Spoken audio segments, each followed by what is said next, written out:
my Beefy brother on here and get episode 11 started.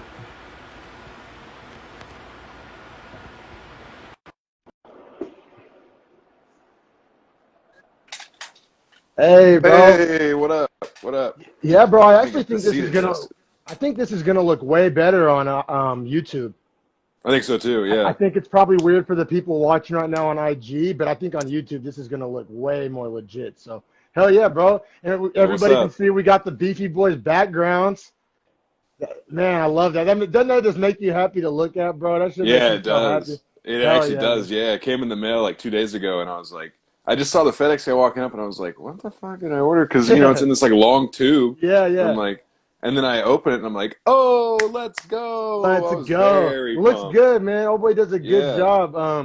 I like how you got your side by side too. Shout out Dreadful Talk. Oh yeah, yeah. A little cross promotion. And actually, whenever I had it on just me, it showed them both. You know what I mean? So Mm, it looked kind of dope. But I think I'm gonna leave it like that even when I do my dreadful talks. Just all the love. I kind of like it. Yeah, it looks legit for sure. Carl Smith. Anybody needs like banners like this made? Or I assume he does other stuff too. I've only used him for these banners, but he does a great ass job at a great ass price. Carl Smith, good looking, and Yeah, shout out another. Carl. Yeah, yeah, good, he really does good by us here at Beefy Boys. So I want to shout him out. But yeah, the reason why today's episode is a day late. I appreciate everybody bearing with us. Hey, Your Beefy boy got married. yeah, Um, congrats. Thank you, brother. Yeah, I got married up in Tahoe on Saturday, and super happy, super excited. But I actually watched the fights on my wedding night, and then I proceeded to get way too hammered and was like hungover all day yesterday. So love all the Beefy fans. Y'all got to give me a pass on that one. In Yeah, theory, you it's your only get wedding married night. once. Exactly. I Yeah. had to get down on that Maker's Mark 46 and ended up, stabbing That's me good in the stuff. back. But it was good. It was good, and I definitely enjoyed myself. But yeah, man. So I mean, great card. I honestly feel like it lived up to the hype. Yeah, I enjoyed this whole card, like top to bottom. One other qualifier. All the Beefy Boys fans know I'm usually all about Mr. Prelim McGee over here, but I only got to watch the last prelim. Kind of a compromise me and my wife had. I was like, all right, like I'll watch the main card, not the prelims. Work with me here, meet me halfway. But she was actually stoked to watch the fights too, so it actually worked out. Them the type you wife up, fellas, the ladies that'll watch the fights with you. But Yeah, on their wedding night. yeah, Yeah. on their wedding night, man, she's the best, the real MVP. So I'm honestly gonna let Harrison kind of take it away for these first couple prelims fight, and then I'll join you on the Jim Miller. I was able to actually catch the Jim Miller Cool. Vince Pichel fight. So yeah, kind of if there's Cool. any like moments you want to highlight in them first couple of prelims, have at it, brother. For sure. Well, I'll definitely have, there's some questions I'm gonna have for you, just like general fight questions too. Yeah, But yeah. so the first fight was Kai Kamaka versus Tony Kelly, which Dana White actually awarded 50K for I think fight of the night. I'm pretty sure. Wow, the opening prelim got fight of the night. Yeah, it was a great fight. It was What a a way great to fight. start off way to start off the night. Yeah, and the thing with it was Kamaka was just like this like wrestler that could kind of throw some shots, kind of okay boxing, whereas Kelly was this really, really good kickboxer. And so Kamaka was just like a tank, man. It was at 145 was the weight, but he would just like rush in, eat a bunch of shots that were like well-placed shots, get in the clinch, and then just start dirty boxing this dude's face Oh off. wow. So I thought he actually won the first doing it. And then the second round I thought was similar, but Kelly did a way better job of keeping the distance. Like his footwork was clean the whole time. He just wasn't controlling the distance that first round. So second round he kind of gets more distance control. But it still, I don't think was enough to win him the round. But it was like a toss-up It round, was right? a better round. It was a better round. Yeah, yeah, way closer round. And then honestly, in the third, Kelly was just lighting Kamaka's face up, just Okay. teeing off on him. And So so Kamakis won one, and then Kelly won three, and then so really, however the judges decided the second kind, or right. did it go the distance? I assume. Yeah, so yeah, it did go the distance, and all three judges scored it the same way, Wow. which is 29-28 for Kamaka. Like I said, he probably won the second. You know what I mean? But it was way way closer than I had thought it was going to be after watching the first round. And it was a good, like none of the rounds were necessarily far off. That's probably why it was fight of the night. But it was just like a really entertaining fight because they were both just down to trade all night long. Oh yeah, it sounds like they were standing and trading, and not a lot of groundwork. So that's what's Yeah, up. no, At least the there was night like got no started groundwork. off to a bang. You know what I mean? So that's always fun. especially Yeah. for these expensive cards and these pay-per-views. You want every squeeze every last drop out of that. But Yeah, well, yeah, and man. when your prelims are good, I don't know. I mean, maybe I don't know how you feel about this, but I feel like with the super stacked pay-per-views or the big name pay-per-views, they try and give you a better prelim card Yeah. Oh, because without they a doubt. expect people to be watching. Yeah, yeah, no, it's good marketing on the UFC's end because a lot of times those prelims will be for free on ESPN, and then I know what always happened to me even back before I was buying every fight. I I would watch those free prelims on ESPN, and then it would like convince me to buy it, like because Yeah, I'm bought in, like it just like it's such like an anticlimactic to like. You've been watching all the hypes in between the prelims fights, and then it's just like, okay, it's over. Thanks for watching the prelims. And it's like, no, fuck yeah, that, dog. I gotta order that shit. So it's smart. It's smart. It works. Like it keeps me coming back like a damn dope fiend. So yeah. And the whole time, you're watching the prelim card, they're advertising the main card, talking about Stipe exactly. and DC in this one. So it's just Yeah. like, okay, I got to see it. I got to see it. Yeah, But the man. next fight, actually, speaking of Stipe and DC, was a heavyweight fight.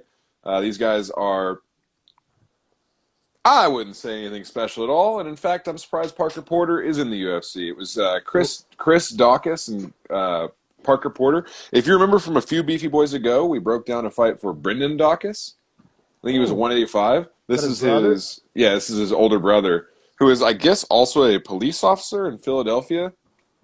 Yeah, Just yeah, publicly, just publicly. But yeah. dude, Parker Porter was a unit. And when I say unit, he was built the exact same as me. Not good for a heavyweight in the UFC. You know what I mean? So, A little too beefy. way too beefy. Like he was all power, no movement whatsoever. He was like Mark Hunt, but out of shape. I'm gonna go ahead and assume this fight didn't go the distance based off that.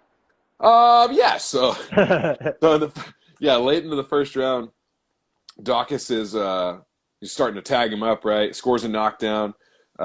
Porter actually defends a little bit on the ground, gets back up, and looks a little wobbled, but seems to regain himself. And then Dawkins hits him with another 1-2, and then a right hook, and just drops him clean to the mat. Damn. So And Dawkins wasn't the fat one, right? Dawkins. no, Dawkins was in good shape. Yeah, I yeah. mean, he was a little thick, but like for Heavyweight. 240 or 245, yeah. And I was like, Yeah. as a police officer, that gotta be a little scary to deal with. You know what I Yeah. mean? Honestly, I think it's dope actually that he's a cop because I mean I can kind of like have my own opinions about police or whatever, and I really support a lot of the police reform movements across the nation right now. But Same. that being said, like I feel like if more cops were trained in mixed martial arts, they might Be be a better. little less trigger happy, a little less scared, and a little slower to reach for that old gun. So you know what I mean? I Yeah. have my opinions on the problems police have in this country. But like I feel like if more cops train martial arts, it may help. It may even help them mentally. I mean, I think more cops should train mixed martial arts. I know some people may think that would just like they may use that in their abuse of power, but I actually kind of think the opposite. I Yeah, think it I would think it would like teach them what their power is, so they know the limits and how to gauge it. yeah, and I think it would help with like the stress and PTSD of the job as well. Like I think more cops should do mixed martial arts. So hopefully he convinces some of his buddies, down at the precinct to come roll around on the mats a little bit with him or something. Yeah, But yeah, man. So Dawkins won that one by knockout in yeah, the second, right? In the second round? TKO. Yep. Cool. And that was I mean, Dawkins was a minus 115. Parker Porter was a plus 110. So really close on the odds. Like it Yeah. was essentially a pick 'em. So for Speaking of Dawkins, odds, good win. shout out to everybody who lost money on O'Malley. Oh Jesus, we'll get there. We'll We'll get get there. there. We'll get there. Yeah, I I just wanted to love how throw you that out texted me there. Sugar Show, and I was like, oh. Yeah, yeah. Oh man. When- okay, but hold on. We'll get there. We'll get Because there. this next fight, I'm gonna like send you a link to it. There's no way. I disagree Oh, okay. Yeah. 100,000%. Yeah. Send me that So- link, bro. So is Ashley Yoder and Lavinia Souza, Okay. Lavinia Souza, Brazilian. She was minus 160. She's the favorite. She's there was no women on the main card. I just realized that. Yeah, I was surprised by that. Two Kinda on the prelims, but Okay. none on the main card. It was a little weird, especially with the heavyweights. They always like to put a 115 women's fight. It seems like on the heavyweight card, Balance maybe like it the out. extreme opposites. Yeah, Yeah. Um, What weight class were these women at? 115. Oh, So okay, they strawweight. were that. Yeah, Okay. strawweight. So I thought from the very first round, both girls can't strike for shit. Like, they just don't have it, and they were trying to, like, strike. Okay. But they're both grapplers, so Okay. they needed to just get into it, right? Yeah, yeah. I even writes, like, Souza takes the first in what I would describe as an odd fight. Because it was like they both clearly weren't comfortable striking, but they were also uncomfortable engaging each other grappling. Okay. Yeah, right. So it was like they were just then keep striking, and I was like, this is so weird, man. It'd be like if Khabib and like another wrestler fought. Struck it out. I guess it's like Usman and Covington, actually. Both That's a good way wrestlers to that were put it. just Yeah, sometimes it happens like that because it kind of neutralizes it out and negates the advantage they each have. Yeah, yeah. No, it's a good point. I feel that. I feel that. So I thought Souza takes the first, right? In the second round, Yoder I thought won it, and it seemed a lot like each girl was trying to win on their terms, right? So like Yoder was trying to like wrestle, ground and pound, clinch, kind of like standing grapple, just like American style grappling, I would say. Yeah. Whereas Souza was trying to get top control and essentially win the fight via submission in some way. Jiu-jitsu style. Mm-hmm. Yeah. Like a smashing jiu-jitsu kind of style. And so I thought that Yoder won the second. And then in the third round, to be honest does that make with it you, 1-1 if I'm following correctly? Yeah, going into 3 it was 1-1. Yeah, so I got it 19-19. And then the third, I thought Yoder clearly won the third. Like, no questions, right? Like, the second was close. It was definitely close. And I thought the first was Souza's. But the third was definitely Yoder's. And then the scores come out, and it's a unanimous decision for Souza. 29-28 times 2, which I can kind of see, right, with the second round being close. But then one judge scored it 30-27. And, like, round 3 was not close. Yoder won round 3 100%. Was it like a situation where Yoder landed big shots, but the other girl had more, like, ground control? Or, like, any type of – there's, like, no way that you can really, like, force yourself to play devil's advocate and see where they were coming from? Man, because they were kind of, like, striking and trading for the first minute and a half. And then Yoder just got her up on the fence and just continually took her down, landed some shots, kept her clinched, controlled, like, the entire position and the of the last judges 3.5 recently minutes. have been given a lot of, like, points to the clinch, I feel like. I feel like that's been clinch control. Yeah, clinch control I feel like has been really important to winning rounds lately in these past couple of cards. So yeah, which I don't necessarily agree with that necessarily. Yeah. Like, I know it is part of it, but you're not really doing much damage there. But still, I only go to that if like nothing else happens. Like if it's just like a round where like literally that's the only thing I have to score. But like say somebody lands a couple bombs that like hurt the other person, but then the other person that got hurt proceeds to have 3 rounds of clinch or 3 minutes of clinch control. Like I think I would still like prefer to give that round to the person that landed the big shots. But right, because overall damage done, Yeah. Like I know that guy controlled the position, but like he also is getting his gas tank destroyed by these big shots he's getting, whereas the other guy is just, in a 50-50 position. Yeah, and it's just too subjective. We've talked about it before, but Dana White or whoever the fuck needs to come out and say like clinch control should be valued more than punches or punches. Like there needs to be just like I understand it's always going to be a little bit of subjective, but they could have like some loose guidelines to like work within. You know what I mean? It's just like I hate it because I think Usman gets a bunch of credit in the judges' eyes when he holds a guy up against the cage, foot stomps and shoulder checks him. Which I can't deny that he is controlling the position and action of the fight at that point, right? Like, that's an undeniable fact. However, he's not doing anything productive. The ref is constantly saying when they're in a stalemate position, work for better position. Yeah. Defend yourself. We need action. Right. Well, Usman is the prototype for we need action. No, yeah. And like, for what some he does reason, should not he be gets worth the much. longest leash. The refs give him that long leash. I know. Yeah, no, it can be frustrating. But I mean, from his perspective, if he's working and winning, if he's winning and belts and it's working, then I mean, if it ain't broke, don't fix it. But I think that the ref should kind of force the action a little more in his fights. I agree. Because there's some fights where they'll clinch for like 2.5 seconds and they'll be like split up break. Like, you know what I mean? Yeah, I've seen it literally for like a 20-second clinch and I go, all right, break.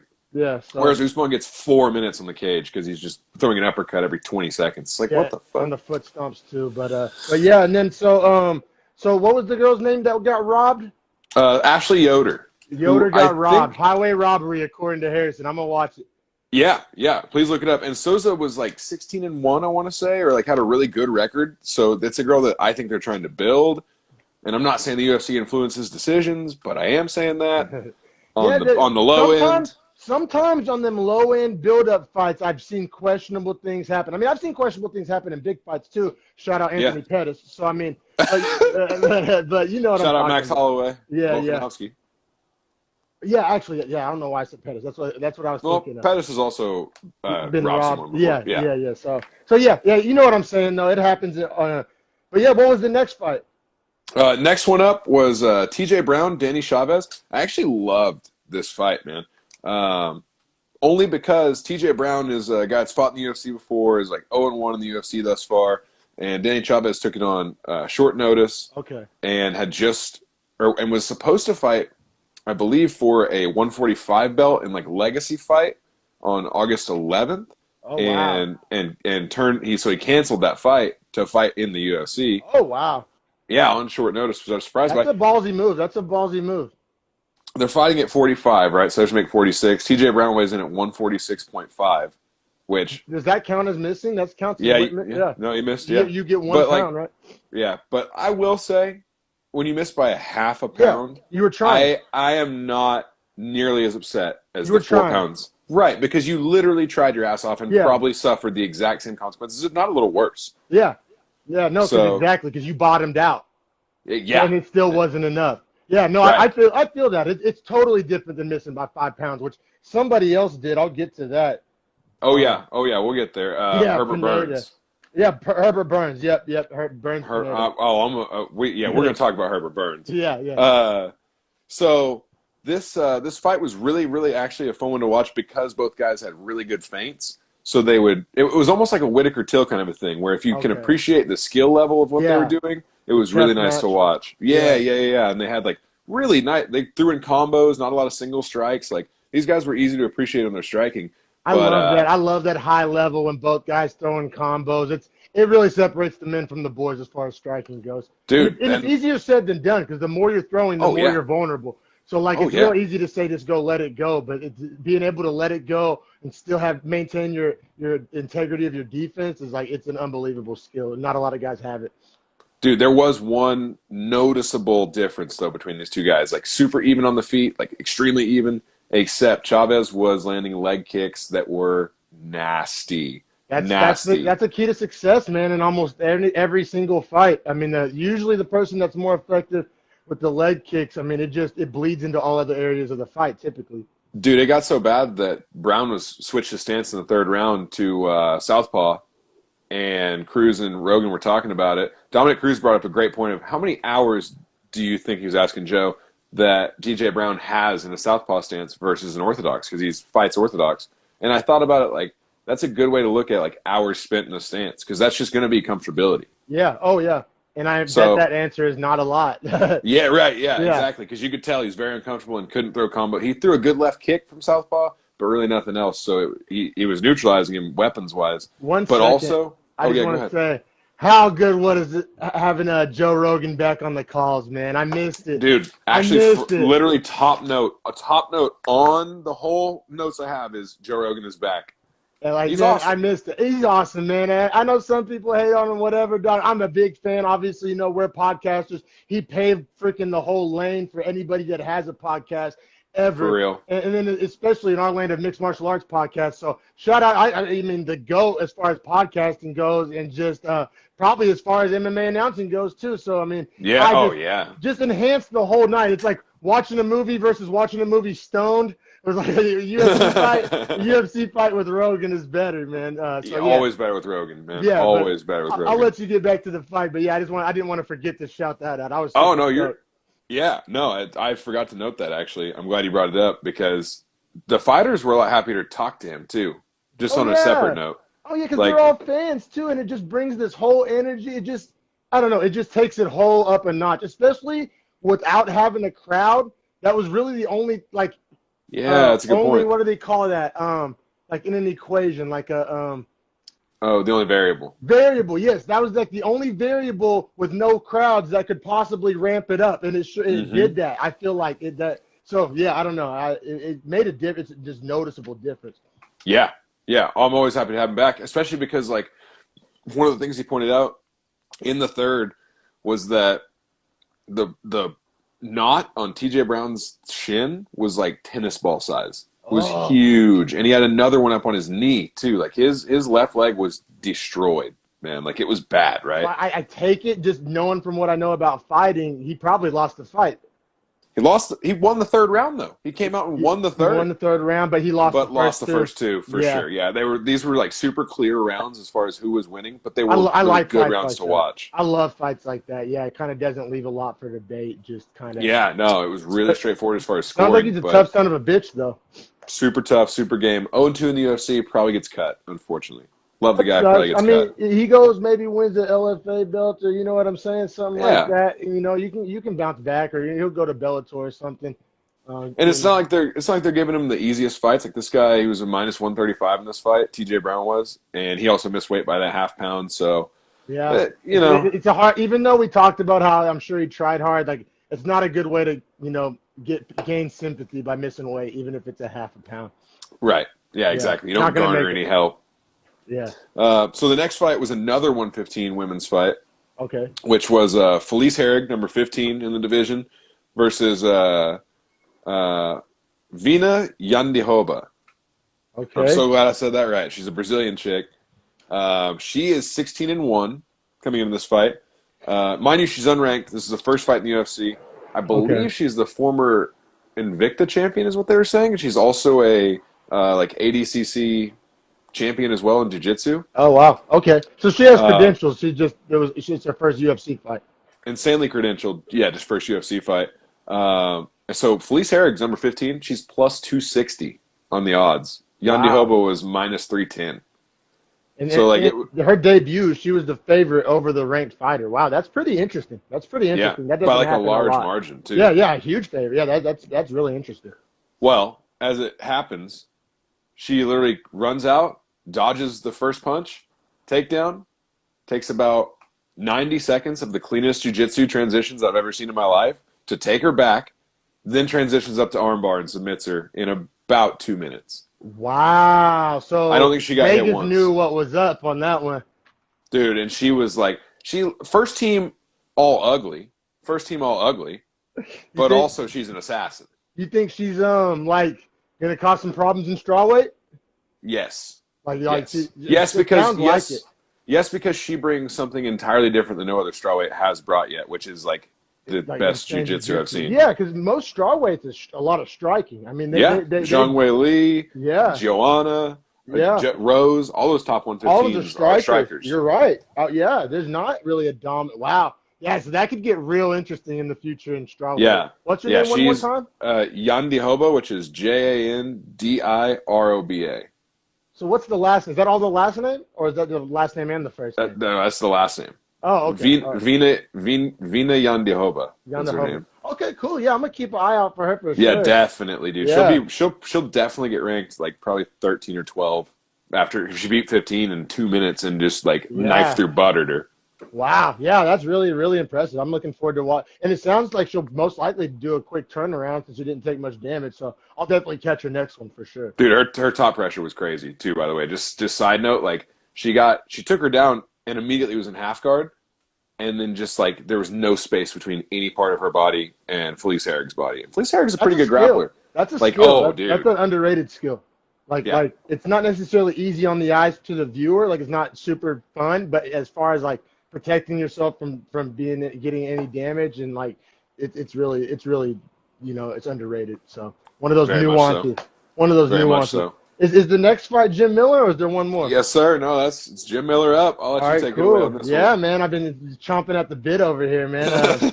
Yeah, man. So, Jim Miller and Vince Pichel at 155. I want to say this is Jim Miller's third time on Beefy Boy Breakdown. He's so active.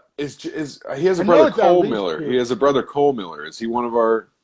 I know. We've done. This is at least the second one. Yeah, this is for sure at least the second. It might be the third. It I might think be you're the right. third. He's so active. I think they said it was his third fight in 7 months, which we haven't been doing Beefy Boys for that 7 months. So maybe it is only the second time, but he's so Almost, active. though. Yeah, he's so yeah. active. At the very Super least, active. like just super active. And he has I mean, 50 fights total, and I think like 30 in the UFC. Something yeah, crazy. most fights in UFC history. He got the record. Yeah. Yeah, that's insane. So, and obviously one of the best jiu-jitsu players in the world, but he was fighting Vince Pichel, or Vince Pichel. Yeah, Yeah, most fights. Vince. Who the hell spells Vince without an E? Yeah, Dude. right, right. I think he's Brazilian, so I mean, that might have something. Winning no fans from the start. Nope, nope. First team, all garbage first name. But man, so round one, Jim Miller looked really good, like really, Yeah. really good. Like his jiu-jitsu was on full display. He had a couple of really tight submissions that just he was able to squeeze out of. The arm Um, guillotine at one point, I it thought was had him. I close. thought Like it had it him. was under the chin. Pichot was somehow able to get out. Pichot was, I believe, like the stronger man, probably the Yeah, better athlete of the two. I think that had a lot to do definitely. with it. You know, that Miller is in his 40s. So, but he was. I mean, he had a couple deep submission attempts. He had, like I said, just. I mean, he really controlled round one on the ground, and it looked like he didn't look like he was tired. Like he looked fresh. Like everything was. It was pretty much all Jim Miller in round one. But then round two, it pretty much just flips the script, and it's pretty much all Pichel from there on out. And in my Yeah. opinion, like it's really weird. Like I don't know what happened to round one Jim Miller. Maybe he got tired. Maybe he just I don't know. Maybe he blew his load with those first couple submissions attempts because they were in there really deep. But Yeah, I think he probably gassed his shoulders and arms out pretty hard trying to choke him because he got them locked. Like, you know what I mean? When you get your hands locked around a guy's neck, you're going to crank. and it was a long time too. So yeah, maybe he just wore himself out in the first, but it was all Pichel from in 2 and 3 in my opinion, right? Yeah, yeah, I would absolutely agree. Even and the thing I was going to ask too is one of the judges scored at 10-8 in the third. Do you agree with that? I mean, it was a dominant third. I guess like we talked about it on the last Beefy Boys we did, how they're kind of like being a little more liberal with the 10-8s lately. So I think by the new criteria, you could give it a 10-8. My gut instinct, like just my eye test, it wasn't necessarily a 10-8. Like I've seen worse 10-8s, I guess is what I'm saying, but they're also kind of tweaking it a little bit. So it just all depends. You know, I thought it was kind of a borderline 10-8, which makes sense with only one judge out of 3 giving him the 10-8. So I think they pretty much agree with what I'm saying. Yeah, yeah. I just thought it was like I was like, damn man, if that's a 10-8, like that's just tough. It's just tough because like some rounds you're just gonna get your ass beat. You know what I mean? Like well, that happens. I think the reason why they may have given it a 10-8, you know, because like each fight kind of takes on a life of its own, right? And Yeah, so in round one and round two, there was hardly any strikes thrown by either guy. It was pretty much like Jim Miller won round one with sub attempts, and round two, Pichel won with ground control. There wasn't a whole lot of striking. And then in round three, Pichel started landing big knees and big ground and pound. So I think the true. fact that there hadn't been any strikes up to that point, and then these big shots start coming out of nowhere, I think it kind of emphasized it. I don't know. Maybe that's what the judge was thinking, you know, and awarded that extra activity because there hadn't been really any striking up until that point. Yeah, I guess in a fight where no one's been taking crazy damage like that, and then someone Yeah. starts taking crazy Yeah. damage, what do you? That's like if you're valuing damage, that should be 10-8 then. Yeah. So I think, like I said, that's That not judge was probably necessarily. consistent. That's a consistent viewpoint at least. Yeah, no doubt. And besides that one robbery you talked about that I actually didn't get to watch, I thought the rest of the night the judges were pretty on point, to be honest. I didn't have any huge issue with anything. Now judges are different from the reffing. I'll get to reffing here in a little bit. But I thought the judging was good. Reffing, I take issue with one thing, but I'll get to that. But yeah, Pichel won by unanimous decision. I said I don't really disagree with that because I thought he won 2 out of 3 rounds, and Yep. he won one of the rounds 10-8 by one judge's accord. So no debate there for me. All right, yeah, we're gonna finish out episode 11 of the Beefy Boys breakdown, covering UFC 252. This mega card, you know, it was a really good card. Gotta excuse my little pimp rag here. It's a very hot day in San Jose. Got a heat wave coming through. I know everybody in Oklahoma is probably rolling their eyes at me, but it's hot as fuck.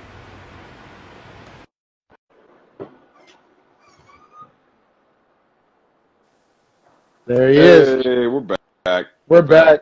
Yeah, man. But yeah, this main card, I mean, this be a main card that, you know, gets remembered throughout time, I feel like. Like just the headliners alone, but like it was just a great card in general, I thought.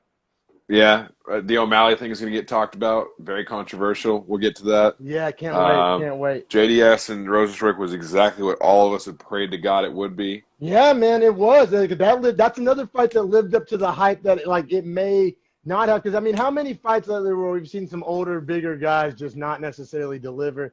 And so I was hoping that's not what it was going to be, but it wasn't that. Yeah, I love those two dudes for just throwing it on the line like that. Yeah. It was great. Yeah, definitely. They gave the people what they wanted for sure. But this first fight, man, like kind of underrated fight.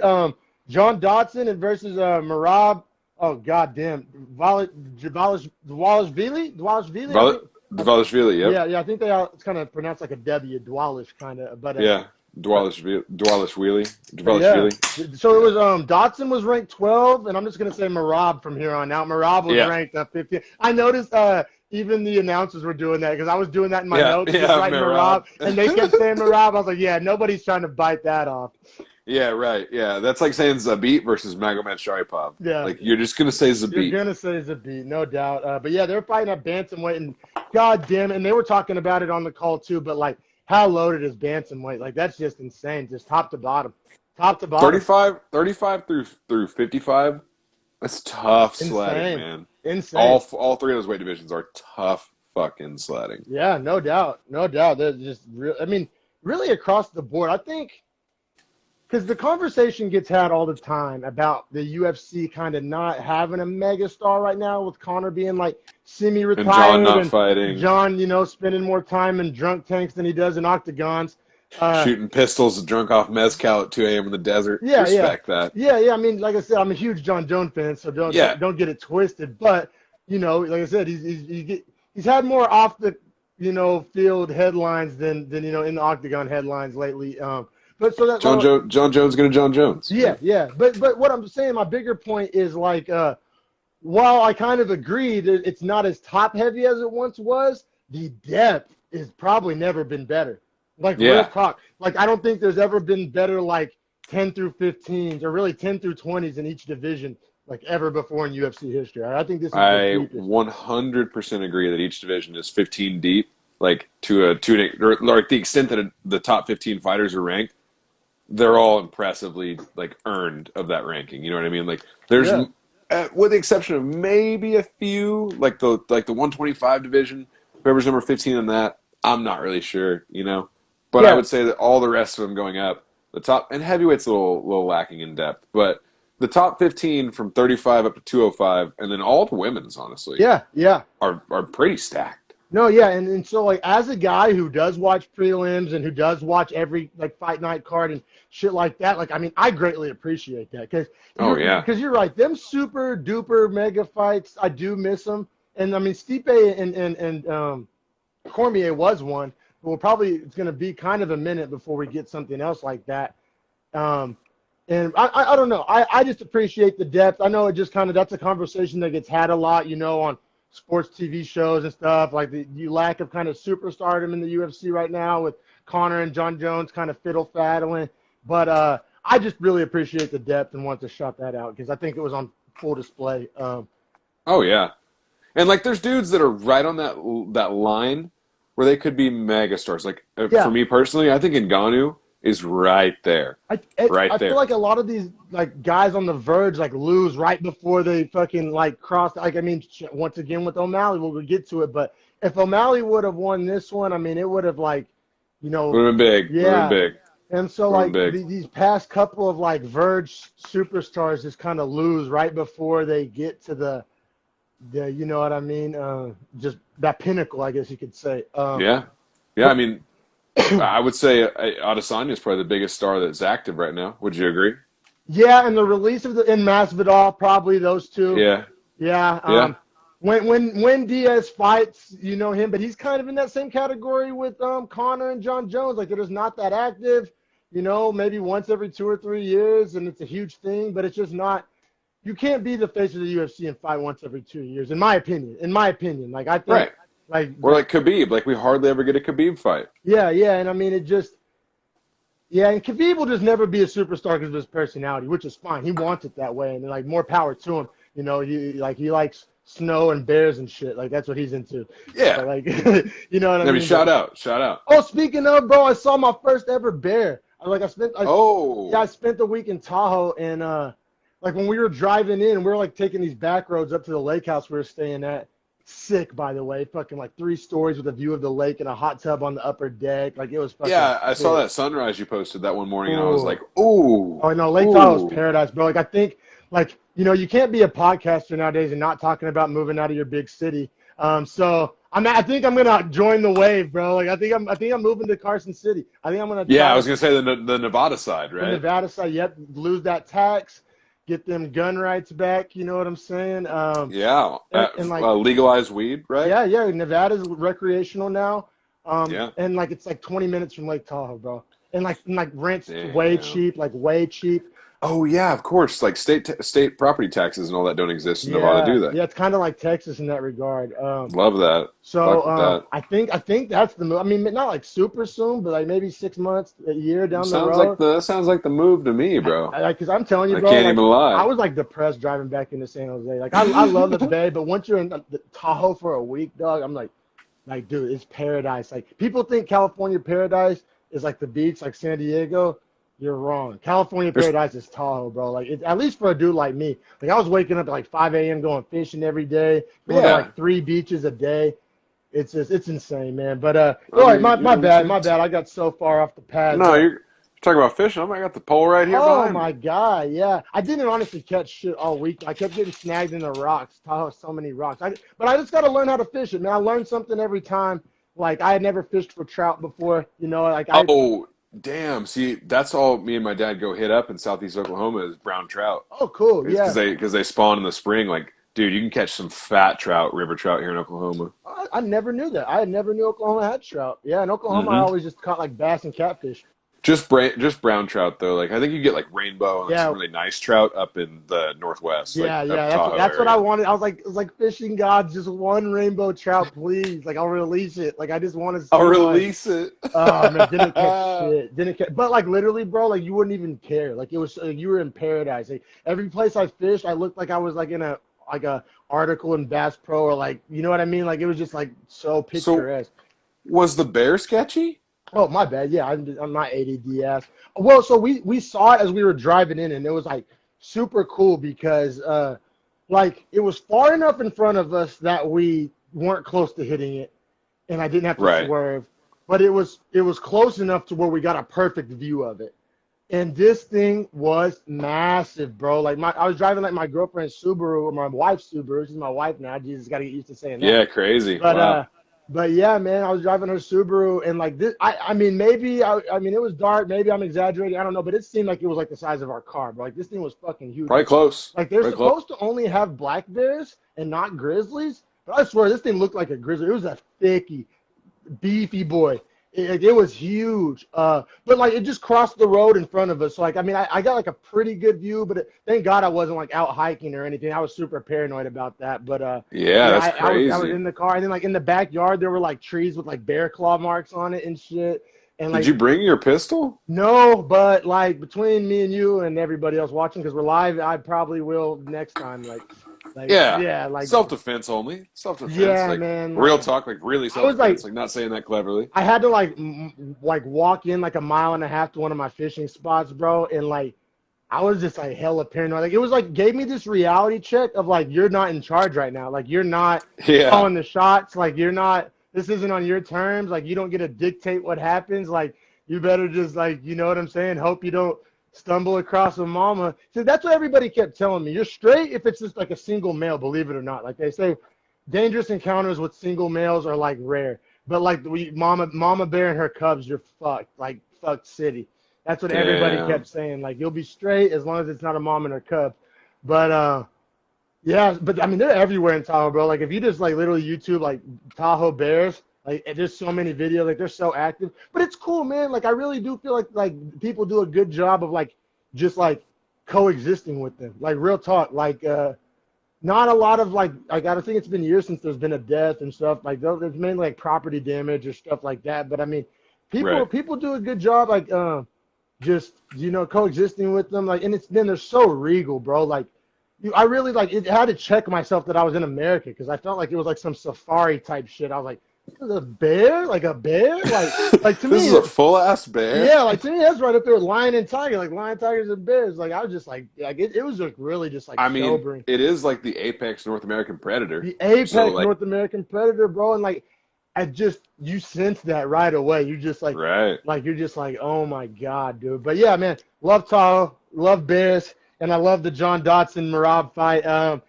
Round one, Merab had he controlled with clinch control like we talked about, but what I thought he did a good job of is those leg knees.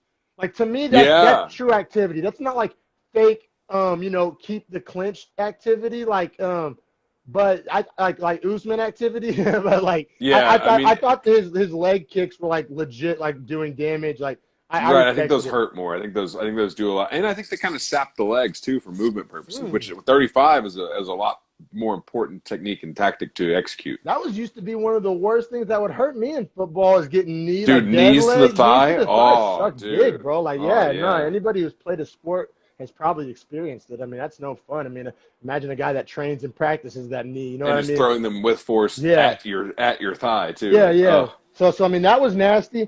Pretty much, I thought all 3 rounds went to Merab. Now, some of the rounds were close, but I thought that all 3 rounds went to Merab. So do you agree with that? I do actually. I did score all 3 for him. Yeah, however, I would like to know. Sorry, go ahead, bro. This is one of those things that you always bring up as a good point is that like this fight was closer than 30-27, even though that's the score. Yeah, no, I agree. Fights can happen like that where it was a close fight. Oh, how was it a close fight if one guy won all 3 rounds? Like it was a close fight. Like it was a good fight. Like it really was. Yeah, he wasn't like dominating the rounds. He was just edging him out. Yeah, no doubt. I think that's a great point to bring up. I'll go ahead and I'll match your vape pen hit. What strain you smoking on? Man, this is lemon cake OG. Oh, nice. I got just some sherbet. It's pretty tasty. On our citrus grind today. Yeah, no doubt.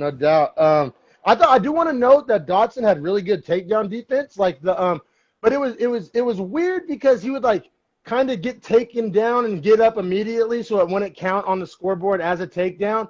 Like it was a weird score because there was one point where the judges were like, Merab's over 8 on his takedowns, and I'm like, well, I've seen him land a couple, but I guess. But I swear he wasn't controlling. There's no control. Yeah. So it was a really weird like on paper, this takedown defense was like immaculate, but if you watch the fight, in real time, it's like, well, he's getting dragged to the floor. He just pops back up. So yeah, that was kind of an interesting little note. For sure. But even that being said, Merab still found a way to control the other facets of the fight. I thought in round 3 it was kind of not the most active round. They were both probably pretty tired. I think they were starting to gas. Yeah. But I think what little action there was, Merab controlled, and he did land that big right hand kind of towards the end of the 3rd. And I thought that kind of cemented it, kind of ended all doubt. You kind of just kind of judge hit the gavel. You know what I'm saying? Weren't these guys ranked like 12 and 14? 12 and 15, yeah, and 15-1. And I was going to say Dotson was 12. Interesting story for Dotson. He's kind of getting a little longer in the tooth as far as his fighting days. But he comes from 125, used to be a top 125er, and then just couldn't make that weight anymore because he got old. Yeah, and that's exactly what he looks like, right? Because he's way faster, right, and like super athletic, but he just is the smaller man. He looks exactly like a 125er that's fighting at 35. Like that's what he looks like when he's in there. He's one of those few guys that really does like need to have the 125 division. Yep. Because he could have made it when he was in his prime, which he did. Yeah. So you know what I mean. Good on him. I mean, he's 12 and he lost. So I mean, he'll still get a few more shots. I think maybe they'll toss him like a young up and comer, like a gatekeeper type fight next. I could see that happening. Right. I could. If I were him, I'd kind of want it. Let me get my confidence back and shit. They'd probably drop him to 15, I would think. Put him at the very back of the rankings. Move Merab up to like maybe 13. But in doing and saying that, they'll use him exactly like you're saying as like a way to get someone that's unranked to be ranked. Exactly. I think that's the move. I don't know, bro. I maybe it's the nerd in me. I think that type of shit is so fun. Like in Madden, I would always think that the draft was like funner than actually playing the games. Like that that chalkboard shit is just so interesting to me. Like I love thinking about like these matchups. And bro, we've been like fairly accurate, at least in the ballpark, on most of our, I will agree, as far as like matchups and talking about what they're trying to do, like the UFC, it's pretty like, I think sometimes it's apparent, and I think sometimes we're saying what they're thinking. You know what I mean? Even if it's not apparent. It's just like an obvious move that they'd be stupid not to. But we'll get to this after the Stipe Cormier breakdown, but that's going to be fucking interesting as fuck. That's a whole that's why I other wanted to can start. of worms. But yeah, That's you why I wanted got to us start going this new down that episode. road. Yeah, no doubt, bro. So yeah, Marab won, and he's on a 5-fight win streak. He ended up getting a unanimous decision. So I mean, yeah, good on him. He's doing what he needs to do to move his career in the right direction. I mean, that was a huge card for him to be on too. Just name recognition wise, I'm sure that helps him a lot. And if he keeps putting together wins, man, if he gets 7 to 8, 9 wins in a row, he'll Yeah. be. I mean, if he gets 9 wins in a row, he'll be fighting for a title. Yeah, So, as he should. I mean, that's what happens when you win a lot of fights and don't lose a lot of fights. It's as simple as that, even though it's not simple at all to do. But all right, bro, I'm actually gonna let you just massacre Herbert Burns real quick, and I'll just hand it over to you. The whole thing is, he's for anyone that's wondering, he is the younger brother of Gilbert Burns. Yes. They're both like these Brazilian Jiu-Jitsu phenoms. He is touted as being this like excellent striker as well, apparently, right? Like I've heard they were kind of nut people riding him. Like the announcers were kind of nut riding him in the pre-fight. I give you that. Yeah, and I've heard some people even on Twitter talking about Herbert Burns, talking about, oh, he's the next Anderson Silva, but with grappling, blah, blah, blah. Yeah. And I'm just like... Yeah, that's a lot of And then hype. this motherfucker, 145 is the weight class. Yeah. He weighs in at 149. 149.5, bro. I even wrote down the 0.5 just because it's that much more of a fuck. Yeah, misses weight technically by 3.5 pounds, but championship weight, which is what you're wanting to expect out of this kind of a guy.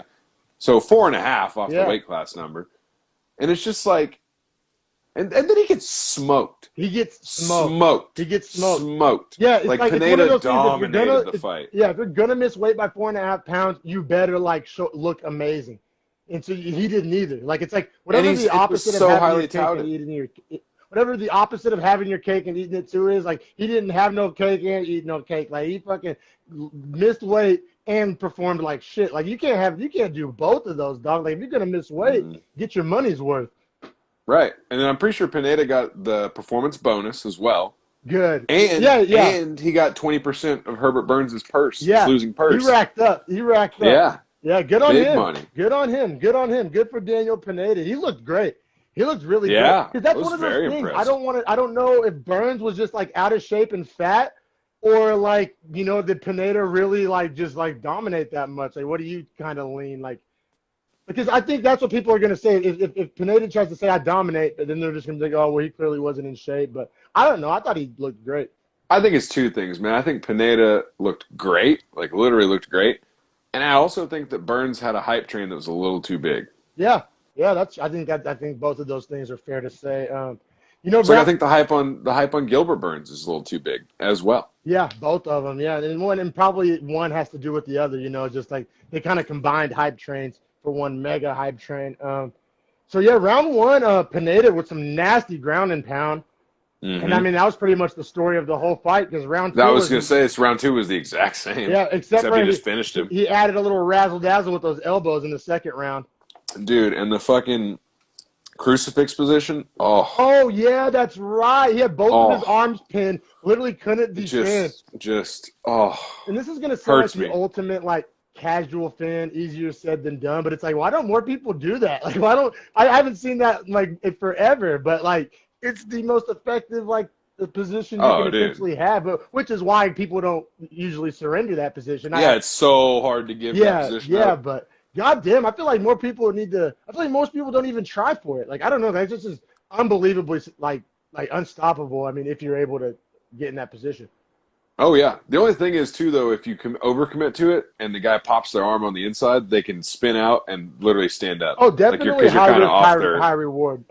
Yes, for sure. He pulled it off flawlessly. Couldn't believe he did it to a Brazilian Jiu-Jitsu black belt like Herbert Burns too. Because like I can't even lie, like Herbert Burns and Gilbert Burns are Jiu-Jitsu coaches for other MMA fighters, where they were before they are now fighting. So like they have to be legit.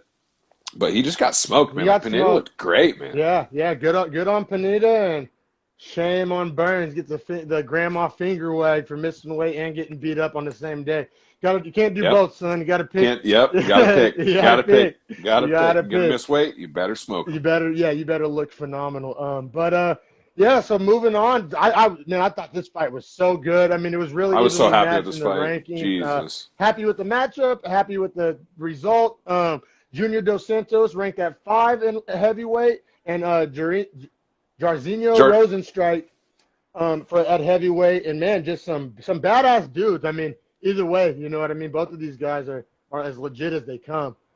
Dude, honestly, I wasn't a huge fan of Rosenstruik after his last fight against Ngannou because he just got slept in Yeah, 12 seconds, yeah, and I yeah. was like, kind of his stock was so low for me on that But that I was like, in those not that early high. knockouts, you know, sometimes they They're actually say flukes, less than you think. You know what I mean? right? Like Because you just get clipped. yeah, yeah. So like, it's not taking anything away from Ngannou because that's what Ngannou does.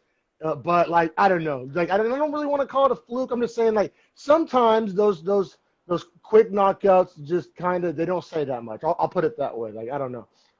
Well, these guys were throwing bombs at Yeah, each other, yeah. straight fucking bombs. What, And then what was the second round that it ended? yeah, Right? yeah. But like pretty quick in the second, I'm pretty sure. Yeah, yeah. But Because the first round was just back and. Who do you think won the first?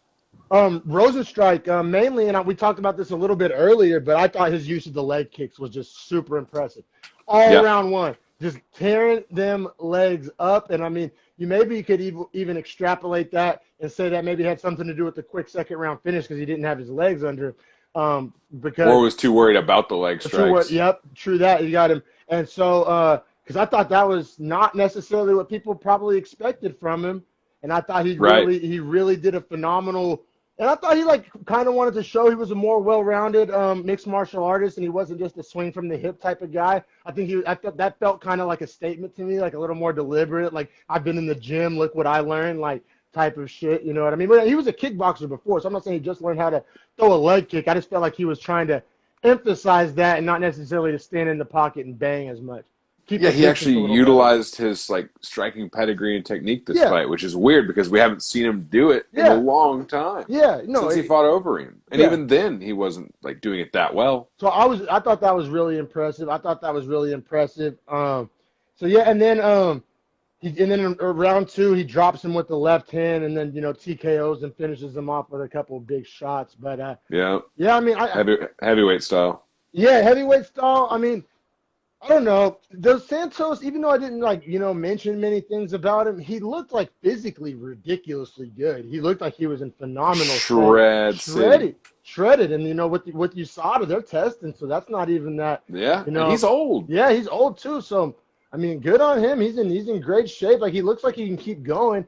I think that there's a thing though, like whenever you're that, like, because he's in his 40s, right? I think 40 or maybe I think flat 40 or Yeah. 39. And like I think when you get that old, like your chin just decreases. Like I don't think that there's anything you can really do about it. It's just like the cumulative shots. It Yeah, has nothing to do with being in shape or like he didn't train hard. Like I think when you're just that old and you get punched by a guy the size of Rosenstrike, I mean I think it's just physically like you know what I mean. It's just I don't there's just think too many wars, too much yeah damage yeah he's up accumulation. yeah. And so I mean not taking anything away from Rosenstrike because I think that punch drops like 99% of people, but I just. Yeah, I mean, like Dos Santos, he didn't look horrible. It just he got knocked out by a stronger, bigger, younger man. Um, Yeah, I think that was kind of like a not like a torch pass necessarily because the heavyweight division is so jumbled and back and it's forth at the top weird right anyway. now. Oh my god. But I will say that does propel Rosenstruik to get a top 3 fight and maybe be able to try and challenge eventually for a title if he can win one more. Well, the announcers were making it seem like he was damn near a shoe-in for a title shot for the vacated title. I don't. I'm thinking. I disagree. Yeah, no, that's what I'm saying. I kind of am thinking more along the lines that you're thinking. But the announcers, I don't know. Maybe they're just caught up in the moment. You know what I'm saying? Like recency bias. But they were kind of trying to make that argument that he proved that. I mean, because he knocks out a top 5 guy. I mean, I don't know. That's pretty impressive. But Well, I mean, apparently Stipe is not going to retire, which we'll get to that because it's close. But that shit puts such a bottleneck on the division. I hate that, man. It was that about he's to not open up. retiring.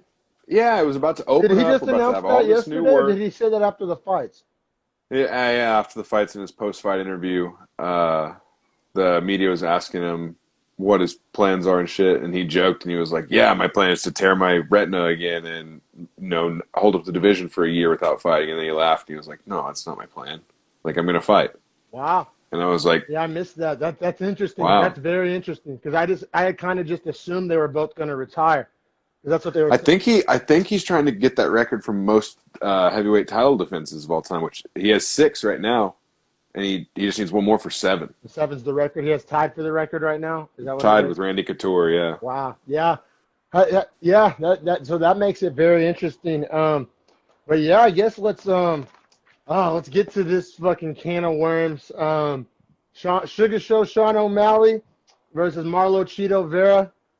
You know, this fight had all the hype in the world. Like, I mean, if it was So much. Yeah, especially for like two unranked guys or a 15 ranked guy or whatever it was. Just Sean O'Malley just carries hype with him. You know, like we're fans of him here. You know, here on Beefy Boys Breakdown. For sure. You know, he's just Check the Twitter. We were tweeting about him. Yeah. He's just he's an entertaining guy. You know, I fuck with guys who build their brand and who do things outside of the octagon, and you know, like he has this podcast and everything. And he's just an entertaining guy to me. Like yeah, he may be a little arrogant or douchey, but it's like he's a fighter. Like you kind of, fighters are either going to be arrogant and douchey or like the ultimate humble, like monks or like Conor McGregor. Like there's like not really any in between for the most part. Dude, like fucking Beneil Dariush, you know what I'm saying? Yeah. He's always just like, praise God, Christianity, the most humble man on earth. And then you got guys like Conor that are like, just literally are like, it doesn't matter who on earth, I'll beat their ass. And it's like, okay, well, that's not true, but I love your confidence. Yeah, no, exactly. So, I mean, people that hate on him need to understand, like, he's living a different life than us. You know what I mean? Yeah, if he was in a cubicle, he probably shouldn't walk around acting like that. But, I mean, he's a pro fighter. Right. And you need that kind of mental edge. He has to beat up other men that are just as well trained as him for a living. Like he needs to feel that way. So we'll go. Here's how I want to do this. Let's go chalk of what actually happened in the fight, and then let's go back over it with like our opinions and takes and shit. Okay. You know what I'm saying? So like in what it only lasted one round, right? Yeah. Yeah. So O'Malley, he essentially injures his leg. We'll get to whether it was him that injured it or Cheeto that injured it. And then he gets knocked out because he's essentially like, you know, incapacitated for, you know, lack of better words. And eats a huge elbow on the ground, 2 huge elbows. Yeah, 2 huge elbows. Granted, now this is what I'm going to say. Cheeto Vera did nothing wrong. Like when you're in a fight and the person you're fighting is hurt, you smell blood in the water and you finish that fight. So like, I'm not going to say that was, you know what I'm saying, you know, dirty or cheap or anything like that. That's not what I'm saying. I'm saying as far as like, I feel like we really didn't get to see who won the fight. You know what I'm saying? Yeah, I would say that like if you're actually going to be scoring the first round through the first 3.5 minutes, O'Malley is winning. Yeah. He's outstriking him. He's landing more strikes. He's controlling kicks distance to the better. body. He was doing. He's in and out. He was looking like Sean O'Malley. Like he was looking like we're used to seeing Sean O'Malley look. I thought he was looking good. Now I will say I've been researching this a lot ever since that happened. Okay, lay it on. What his injury is? Yeah. Which I can't find. Well, I can't find that yet. I saw it's one unreleased. report from Ariel that said that it's not the X-rays were negative or positive. I forget the word, but he's not broken. Like no bones are broken. Oh yeah, CT scan was negative. Yeah, so it's either gonna be like they're thinking maybe ligament, but they said it's like too swollen for a MRI. That's the latest I've read on the injury. So okay, here's exactly what I think happened. Now having heard that, I think that he was kicking Cheeto Vera, and if you go back and watch the tape, there's a kick that Cheeto Vera lands just below the knee on his right leg on the outside, right where that like your calf muscle kind of spirals down, and right after that you see that O'Malley's like really tender on his foot and he's flat-footed. There's no bounce in his foot at that point, which right? is weird for him because he always has a ton of bounce. Yeah, so I think you're right. Then in the next 6 seconds he tries to shuffle to the right and his foot sticks under him and he falls over it. And then after that, Cheeto Vera kind of is like, what was that? I don't know if he just tripped. And then O'Malley starts to try and track in again, and that's when he falls over his foot, right? Remember when he tried to step forward and his foot was like dead? I think he tore something in his ankle when he did that to his foot, because imagine if you put your foot down and you curled over your toes and put all your weight over, like curl your toe on the ground and then step on your foot. Like you're going to tear your ankle up. Yeah, I think that makes sense to me. I have another like kind of theory that maybe like the kick maybe either hurt his knee or his calf.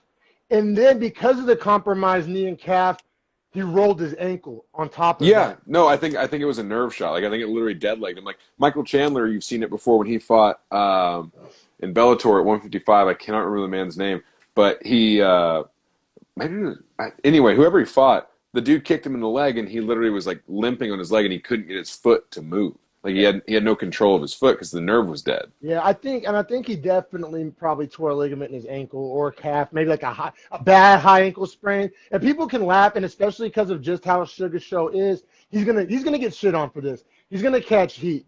That comes with the territory when you're cocky and you're a loudmouth and you have a big platform and you win some, you lose some, peaks and valleys. But he's gonna get shit on for this by his haters, which he has a lot of haters.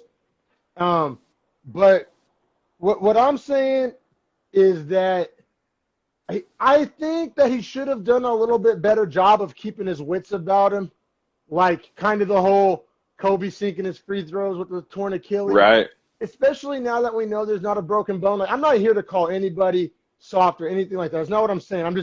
I think that his mental toughness isn't elite. Do I think it's bad? No. Do I think he's soft? No, not what I'm saying at all. But I don't think he's that, like, ultimate grinder, like, loves the pain kind of guy. Like, he's not a psychopath. Like, some of those guys would have, like, probably done a better job of, like, still keeping their wits about him and not focusing. Because he was literally grabbing his ankle while the fight was still going. Oh, dude. And if that had been Kamaru Usman in there, you wouldn't even have known his ankle was hurt. And that's what I'm saying. Like, I think that's what we learned about Sean O'Malley. Like, I'm still a fan. And I'm not going to shit on him because there's going to be enough people doing that. But I think, really just breaking it down, looking at it like, oh, what did I learn from watching this? I think that's what I learned. Like, not just a huge crack in the armor, just a tiny little chink in the armor. Maybe not, a mental warrior. Not saying he's a mental midget, but, because that was kind of the first controversy we've seen. And like, all of his fights have been like quick knockouts, clean one-punch drops, walk-offs. Like except for the Sukumtant fight where he broke his foot but still won the fight. And was that the same foot? Yeah, same foot. So this is becoming a problem. Yeah, the leg is becoming a problem. I think that's interesting to know. I really do.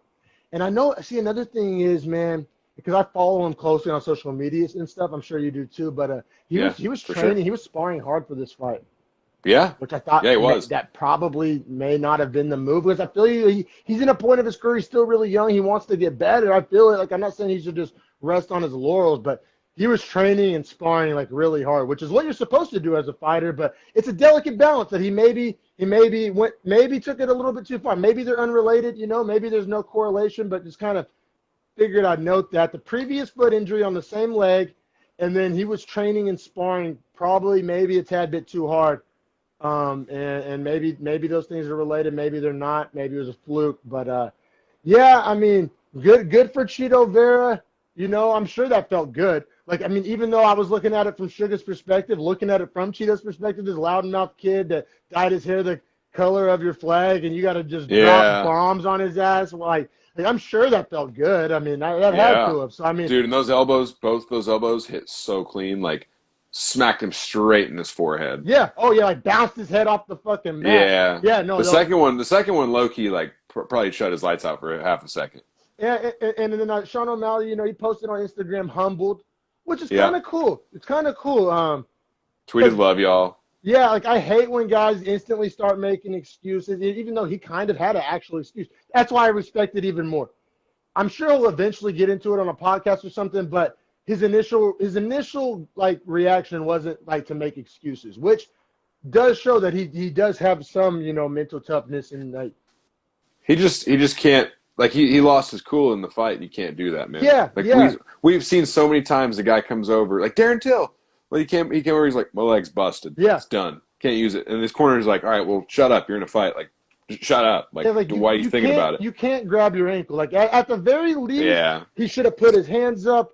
Maybe tried to grab some type of submission. Just try pull guard. Yeah, literally exactly. Sit there and pull guard. Yeah, and just keep try to survive the round. Just keep getting stood up. And then maybe survive the if round. you have to throw in the towel at the end of the round, so be it. But yeah, I thought that he could have done a better job of trying to keep his wits about him. Now that's the ultimate example of easier said than done. And I mean, I've been I've been hurt in football and stuff where it takes me out for the play. Like I don't finish the play. So I mean, I'm not just saying that it's like easy to do or that I've even done it every time, but some UFC fighters have that capability, and he didn't necessarily show that. I will say that like the elite level guys, most of those guys have a anecdotal story where they get injured in a fight and Yeah. they figure out a way to succeed through it. Yeah, yeah. So, like Conor McGregor is a great example, and I don't think he gets enough credit for this. Whether it happened in the fight or, as he claims, before the fight, when he fought Dustin Poirier, he had a torn ACL. That's insane. Still beat Dustin Poirier on a torn ACL. That's insane. That's insane. And people hate on Conor. That's what I mean. Yeah. Like, I understand he's polarizing, but he's a good martial artist. Like people act like he's Yeah. like all hype, no skill. Like he's a great. no, he has great skills. Yeah. He just ran into Khabib the buzzsaw. The You know what I buzzsaw, mean? yeah. I mean, and then Diaz, a guy that's like technically like 2 weight classes bigger than him, and Well, then he came back and beat him. Yeah, that's what I'm saying. But those were his last 2 losses, and people act like he's just like fell off. And then the Mayweather loss, which he took the greatest boxer to Greatest 10 boxer rounds. of all time, yeah. So I mean, the Conor haters kill me, man. He's so fun. He did so much for the sport. He's such a good, puncher, fighter, boxer. He's badass. He's a lot of fun. I think he, made the sports world a better place when he was on top. Like I don't know, like For sure. Just certain guys do that. Like just certain guys are just like capture the moment so well. You know what I mean? It's like if Masvidal was a champion, like or Adesanya being the champion. Like those are guys that you want to be your champions because they're just media darlings, and it's not by them trying to do it. It's just who they are. No doubt, man. But let's get to this main event. Here we go. And wasn't it great having the real Bruce Buffer instead of these like bootleg imitators? Dude, that's honestly the Joe Martinez thing. I think I talked about this last time, and maybe this wasn't last time, but the "Are you ready?" What are we fucking talking about in a fanless arena, dude? And what's even worse is sometimes the cornermen will start clapping to try and like fill in the noise. It sounds even worse. Like, dude, if I was a fighter, I'd look over and be like, shut the fuck up. Yeah. All 3 of you shut up. But dude, like I like Bruce Buffers because whenever he comes in, he's like, UFC fans around the world, it's time. It just feels right. It just feels like it feels right. Like when you're a little kid and you hear that turn on the Xbox and it's like EA Sports, it's in the game. Like it just feels good. Like, yeah, it feels right. It feels right. Yeah, no doubt, man. But of course, anybody who lives under a rock, these 2 men are heavyweights. Probably the 2 greatest of all time in the UFC to this point. Yeah, and I want to say that Cormier fights. He trains right here in San Jose at AKA. I used to live like 2 blocks from AKA. I would always. Really? Yeah, and I used to like my scumbag ass instead of training there was drinking at the bar across the street from it. But waiting for the fighters to come by. You know how it goes down for the beefy lifestyle. But yeah, man. I just thought it's really cool. It's a nice facility. But it's crazy. Sure. Hardly anybody in San Jose knows what it is. Like it doesn't. Like it's like, I don't know, bro. Like it's like a well-kept secret from the community. Yeah, I mean, obviously MMA fans do, but like just the general public have no idea that like the best fighters in the world. I would guess San Jose isn't the biggest fight capital as far as cities. It's not Dagestan, Russia. You know what's really weird? San Jose has this like really close relationship with Bellator for some reason. Like really? Like there's like back before Corona, there were so many Bellator fights in San Jose, like so many, like, all the time. Like I wonder if Scott Coker has something like worked out there. Yeah, I don't know, because I mean, UFC I don't think ever comes here, but but Bellator. So like I said, I don't know, between AKA being here and then like hella Bellator fights, it's like a pretty good fight city, but yeah, it's just kind of there's a lot of weenies that don't watch fights, I guess. Where's the SAP Center at? SAP Center is pretty much like downtown San Jose, okay, yeah, just north of downtown. Like that's like where they hold the events, right? Yeah, and that's where the Sharks play the hockey team, and that's where I went to see Childish and Ariana Grande. Okay, yeah, I was just making sure that was in San Jose because I was like, I know y'all have like a really sick venue. Yeah, it's really nice, but you can't smoke weed there, so that's not cool.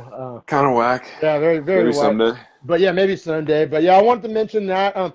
So, man, I think that you're going to agree with some of how I score these rounds. Maybe not. Oh, I know exactly how I score every single round here. I gave round 1 to Stipe. Did you? I said it was close, but I gave it to Stipe. I think most people gave that round to Cormier. But I gave it to Stipe. All right. I gave it to Stipe. Okay. I didn't think it was that close, to be real with you. Really? Like, it was close. He landed way more strikes. Cormier landed harder shots. Yes. But Stipe literally almost landed triple the amount Yeah, of no, punches that's why I looked at or strikes. so like what I like to do now, I like even if I'm watching it on TV or a laptop, I'll have my phone up too because it has the best stats. If you have the ESPN app on your phone, Yeah, there's yeah, a they lot. track like I accuracy, all love that it. It's been stuff. a game Hmm. changer for my breaking down these fights because like when we first started doing these breakdowns, there was a lot of like murkiness, and that just makes the clear picture so much clearer sometimes. But Hmm. I love those ESPN app live stats during the UFC fights. But you're right. I looked at that because in my head I was like, oh, that was a close round. And then I looked down at the stats and I was like, oh, he like tripled the headshots. And I was like, well, I'm definitely giving it to Stipe. And What but you I know? What's think the crazy? judges gave it to Cormier though. Definitely the announcers were seeming like they were leaning Cormier. Okay, check this out. Two judges gave the first round to court because I saw all three scorecards today. Ariel tweeted them out. Dope. So Derek He's so clearly dope. scored. He gets the best information. I swear. Ariel Hawani, for anyone that doesn't know, give Yeah. him a follow. He tweets great insider Oh yeah. information. Oh, the best. So Sal Diamato, Derek Clearly, and someone else scored the fight, right? So Clearly scores the first round for Cormier. Sal Diamato scores it for Stipe. I love Sal Diamato, by the way. Been a great judge for the longest time. Good And then job. this other judge who I can't remember and has like a crazy name, like as a not an American judge necessarily, right? Scores it for Cormier as well. I'm shocked by that, right? Like I saw on the tweets, on the live tweets, like Rob Tatum or whatever the hell the dude's name is, or RJ Perez, like they're tweeting like 10-9 Cormier, it's close, blah, blah, blah. And I'm like, how the fuck do you guys score this for Cormier? Like I was in literal shock watching it, bro. Yeah, I Like mean, I couldn't I'll understand be how real. anyone I could thought it score it was for pretty Cormier. close. I thought it was pretty close, but I did give it to Stipe. I thought, and then maybe this is why the judges leaned Cormier. I thought Cormier did a good job of like closing the distance. Like Yeah, he wasn't and always. when he did land, it was hard Yeah, shots. yeah, and so because I wrote down that Stipe wasn't doing a good job of using his size, and by size I meant length, because he had a huge reach advantage, and he's the much taller man.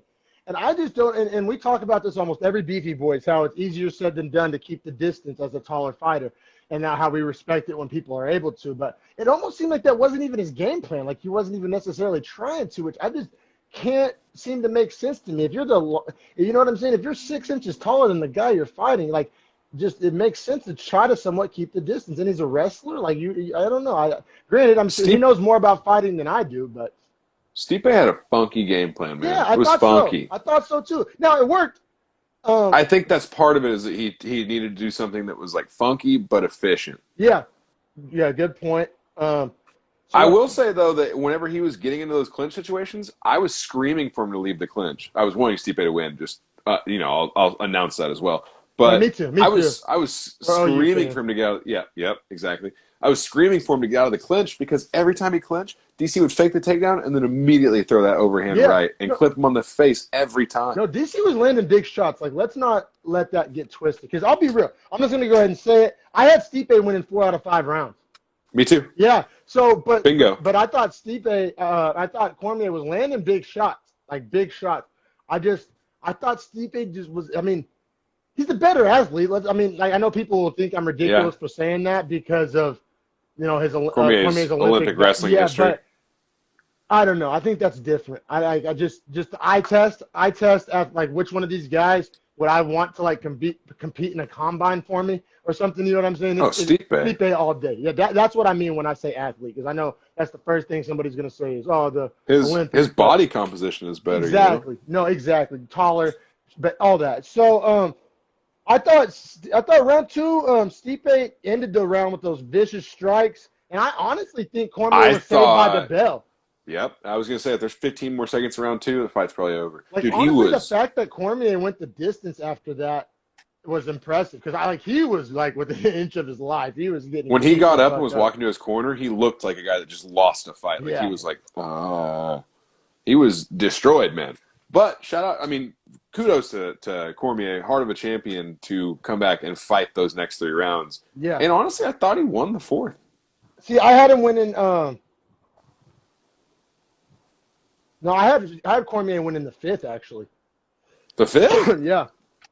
Really? Yeah, I think. Yeah. Granted, I was really drunk by that point, but I did have him winning the fifth. But we say this all the time in the fifth round. Whenever he's essentially won 4 rounds, I think Cormier. I mean, I think he essentially let him win the fifth, in my opinion. Like I think he just See, like wrote it out. I thought Stipe actually won the fifth. Like I thought he actually aggressively won some of the action and led the action in the fifth. What did you? Because I had, you know what? In round 4, I had Stipe really just winning because of just clinch control. So maybe that goes back to what we talked about in part 1, how you don't value clinch control all that much. Yeah. Because I thought Stipe had a ton of clinch control in round 4. That's why I kind of leaned that way. I don't think it was like super definitive. So maybe our difference in opinion on how we viewed the clinch control is how we got that different result.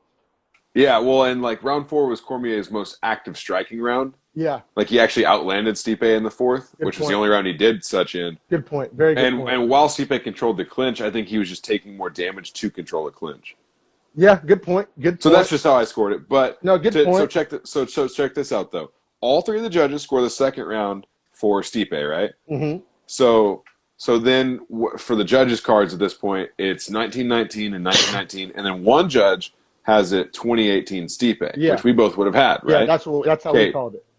Third round happens, they all score it for Stipe. Yep. So now Stipe's up by 1 on 2 of the judges and up by 3, 30-27 on one judge's card, right? All right, let's pause real quick because round 3, it's just impossible to mention round 3 without saying that that's when the eye poke happened, the uncalled or unpenalized eye poke, which, especially with how you just listed off the scorecard through 3, if he would have got a point deducted right there on 2 out of those 3 scorecards, that's a game changer.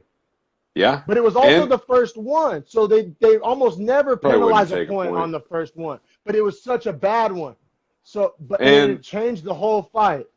And he made Cormier fight through it, and he told him, DC, I can't do anything about it if I didn't see it. He didn't give him 5 minutes, did he? They had to literally just keep going. He had to just keep fighting because Mark Goddard was like it was a punch, not an eye poke. And but then watching it back, no, it was the worst. And he did apologize. Mark Goddard released an apology this morning on Twitter. Yeah, I mean, said he just couldn't see it. They're human. They're human, but man, god damn it, man. That's whenever they need to have maybe a replay guy that can stop it or something like that. Because I mean, that literally changed the fight. Like I said, I was going for Stipe. And I'm glad Stipe won. But if I was a Cormier fan, I would be just up in arms. I'd be heated. I'd be up in arms. And DC today came out, or Ariel tweeted that DC got off the phone with him. He has a scratched cornea. Might have to have surgery. They don't know yet.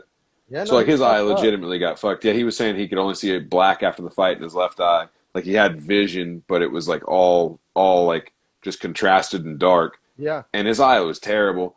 And Joe Rogan asked him in the post fight, what about the eye poke in DC? Like finally let loose. Like he was being super respectful up to that point. He was like, "Yeah, I fucking can't see." I tried to tell Mark in the ring. He said that it was a punch. Yeah. He was like, "I can't see shit. I'm fucking blind." Sucks. Like he kind of let loose. Yeah, no, that sucks, man. Joe Rogan brings that out of people because it's like the opposite of talking to your grandma. Like, oh, I'm talking to Joe Rogan. I'm kicking it with the boys. Like we're just talking shit. But yeah, that's another thing I love about having Rogan on the fights. But yeah, man. So Stipe still wins the third though for you? Yeah, he still does. I mean, because they didn't subtract a point. Right. So I mean, he won the round. But I just if I was a Cormier fan, I'd be thinking that shit is weak. But I'm not a Cormier fan. But it's still kind of weak. But I don't know. So then check this out. Round 4, which I thought Cormier won, right? Yeah. Sal D'Amato and the other judge, I can't remember their name, both scored for Cormier. But the one judge that gave round 1 to Cormier scores it like you and gives it to Stipe round 4. You mean he gave round 1 to Stipe?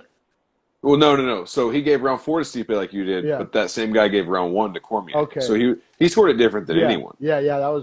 This fight was kind of like that, though. I mean, when I was watching this fight, though, all night, there wasn't a moment where I was scared for Stipe. No. I mean, there was a few big shots, but he ate them. But and then especially once his eye was fucked up, and Cormier was clearly in worse shape and looked more tired. There just wasn't a moment in the fight where it looked like Stipe wasn't winning. To me, just my casual eye test, just if I wasn't taking notes, I would just come away from that saying, yeah, Stipe probably won that, or definitely won that. So round 5 just smelled of desperation for DC to me. Yeah. Because he was a one-eyed fighter. It was pretty fucked up, I thought. Yeah, he was definitely going for it. You know what I mean? He definitely wasn't fighting scared. I mean, he's a champion. He's a warrior. I mean, I don't want to, obviously shit on one of the all-time greats because, I mean, he got kind of hosed with the eye poke and he still freaking, battled it out till the end and went the distance. And I said he almost got dropped in round 2, and he still battled it out and went the distance. So, I mean, Warrior's Warrior, man. You know, went out on his shield. You know, he'll go down as one of the all-time greats. I pretty much thought that's how it was going to go down, to be honest. I just didn't want to put money. I even looked up the odds, and I was thinking about maybe. No, there's no reason to bet this fight. No, it was you weren't going to make any Vegas. money. Yeah, it was for Vegas to win and you to lose unless you just knew outright. But you can't know in this fight. No, I maybe should have bet it. That maybe you could have got a better number if you bet it going the distance or something like that. Yeah, you could have got a crazy good number to bet the distance on this. Yeah, so I mean, but who wants to bet the distance on a heavyweight fight? You know what I mean? Heavyweight title fight, like that's like that's like betting unders. Like betting unders is like trying to shorten your lifespan. No doubt. Like always bet the over. But yeah, man, I mean, great card. It's just looking back on it, to be real, I didn't want to feel this way, and I'm kind of like tried to like talk myself out of feeling this way. Like it's kind of tainted between the O'Malley injury and the eye poke. Granted, I enjoyed watching it in the moment, and there were some good fights on the card, but it just kind of seems tainted to me a little bit. Like when I look back on it, I needed Stipe to retire. Love him, but he's gumming up the works in the heavyweight division. And dude, if he fights Ngannou again, I think Ngannou's gotten better to the point now. How long ago did he fight? I think he knocks 2.5, 3 years. 2.5, 3 years, and Stipe won. I think 2.5 years. Yeah, and Stipe won in a 5-round decision, got clipped hard in the first round. And that's crazy. It was close. He went 5 rounds with Ngannou. I mean, that's the fight I want to see next. I don't know about you. I mean, that's what I want. Yeah. That's to me. That's what makes sense. That's why I was so shocked whenever they were saying that they were gonna jump freaking Rosenstrike up there. Rosenstrike? Yeah, no way. No, dude. I mean, Dana said in his press conference too after the fight, he was like, Ngannou's next. Yeah. I mean, he was like, you just can't deny in the last 4 fights he's put guys out in under a minute and a half each fight. Like, but he's like, I'm not stopping that. About gumming up the works though, because like, isn't it like the top 5 guys that have all like fought each other already and shit like that? Yeah, like the only fight we have left to make right now is Ngannou Stipe 2. Yeah. Which isn't. I'm not super hyped to watch.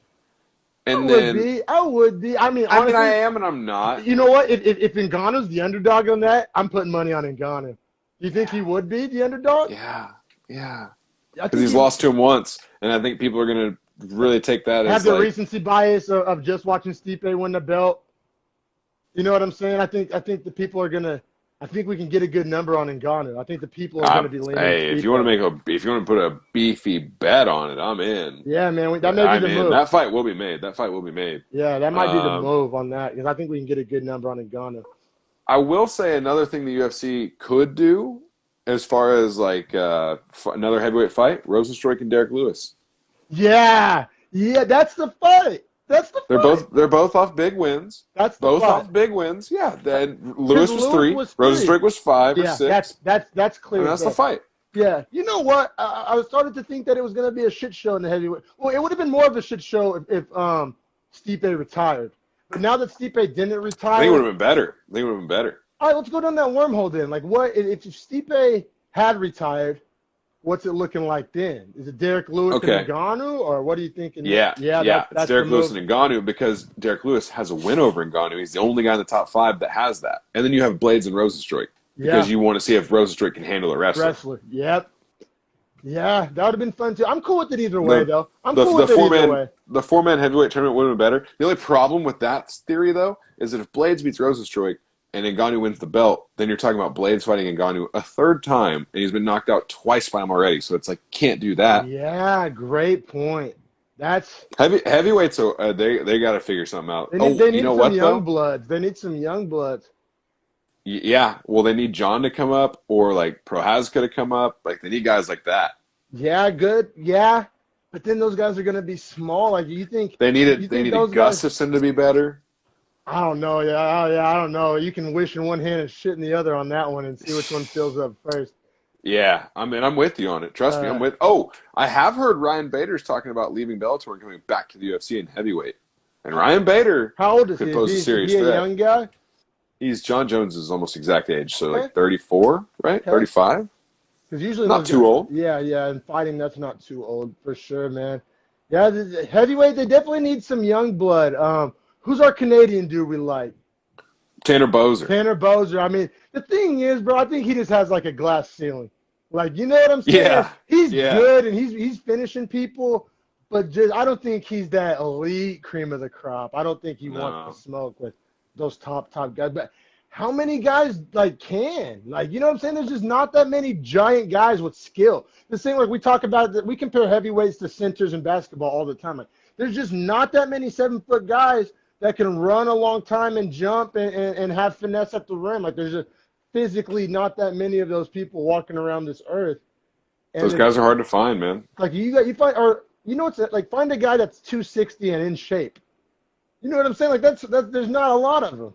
Like, they play basketball and football. Yeah. You know what I mean? Like, they don't fight. Like, you know what that makes me think of, like, body shape wise, was like Jack Jewell back in high school.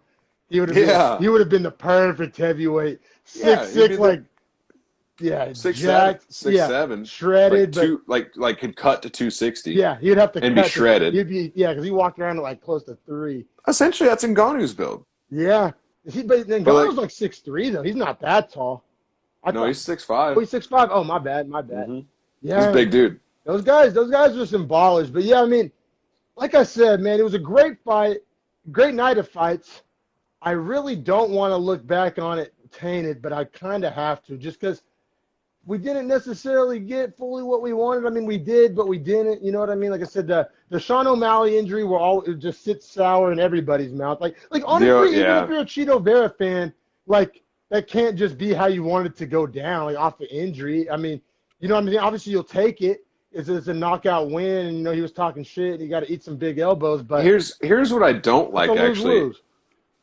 Yeah, you're right. And what I don't like is, like, Cheeto Vera is doubling down on it being a lose-lose, because he's saying, like, I caused the injury by kicking him in the leg, which then caused him to step over his ankle, and that's how he hurt his ankle. And he's saying, and that's why I won, is because I caused the injury. And let me be very clear. If I was Cheeto Vera, I'd be saying the exact same thing. I'd be saying the exact same thing. I would too.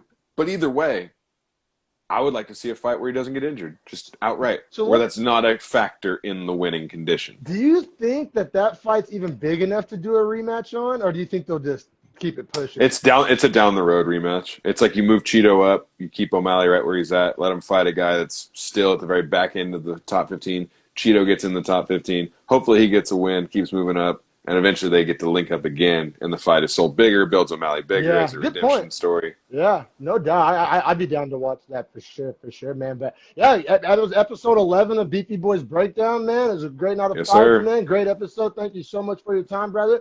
And yeah, man, everybody subscribe to the YouTube page.